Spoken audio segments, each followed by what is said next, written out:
হাতে মাত্র একদিন ছুটি। তো চলুন আজ আপনাদের এমন একটা জায়গার সন্ধান দেব যেখানে আপনারা দিনের দিন গিয়েই ফিরে আসতে পারবেন। তার সাথে উপরি পাওনা হিসাবে রয়েছে একজন বিখ্যাত মানুষের বাসভবন, তার সাথে চারিপাশের প্রাকৃতিক পরিবেশ ও রূপনারায়ণ নদীর তীরে গড়ে ওঠা দারুণ সুন্দর প্রকৃতি। তো চলুন আজ আমরা এসে গেছি হাওড়া জেলার দেউলটিতে অবস্থিত সমতাবেড়া গ্রামে। একদম রূপনারায়ণ নদীর তীরে অবস্থিত এই জায়গাটিতে রয়েছে শরৎচন্দ্র চট্টোপাধ্যায়ের বাসভবন, যা শরৎকুঠি হিসেবেও পরিচিত। তো এখানে শরৎচন্দ্র চট্টোপাধ্যায় জন্মাননি, কিন্তু তার জীবনের শেষ সময়টুকু প্রায় 10-12 বছর ধরে এখানেই তিনি কাটিয়েছিলেন। নারায়ণ নদীর তীরে একদম গ্রাম্য পরিবেশের মধ্যে গড়ে ওঠা এই বাড়িটি এখানকার বিশেষ আকর্ষণ। তো এখানটায় বাড়িটা দোতলা বাড়ি, তবে ছিল টালির ছাউনি, কিন্তু পাকার বাড়ি। অনেক দিনের বাড়ি হলেও কি হবে, খুব সুন্দরভাবে বাড়িটা মেনটেন করা রয়েছে।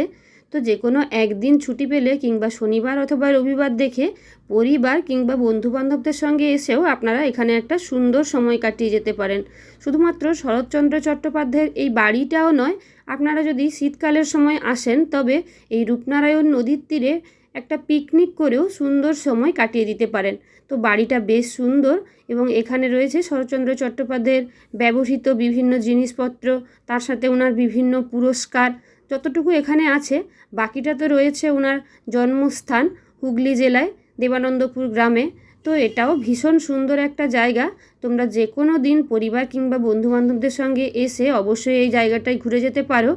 যদি প্রাইভেট গাড়িতে করে আসো তো ভালোই, আর না হলে আসতে হলে হাওড়া থেকে বা যেদিক থেকেই আসো এসে দেউলটি স্টেশনে নেমে তারপর টোটো করে চলে আসতে পারো এই জায়গায়। টোটো ভাড়া ওই 20-25 টাকা মতন। এক কথায় বলতে গেলে এই জায়গাটা একদিনের জন্য খুবই ভালো একটা জায়গা।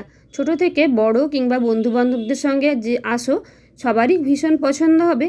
আর এখানে ঢোকার কিন্তু কোনো এন্ট্রি ফি নেই। তো অবশ্যই বলবো একবার আসার। আর ভিডিওটা কেমন লাগলো অবশ্যই জানিও, আর ভালো লাগলে লাইক, কমেন্ট, শেয়ার আর পরবর্তী ভিডিওগুলো পাওয়ার জন্য ঝটপট চ্যানেলটাকে সাবস্ক্রাইব করে দিও।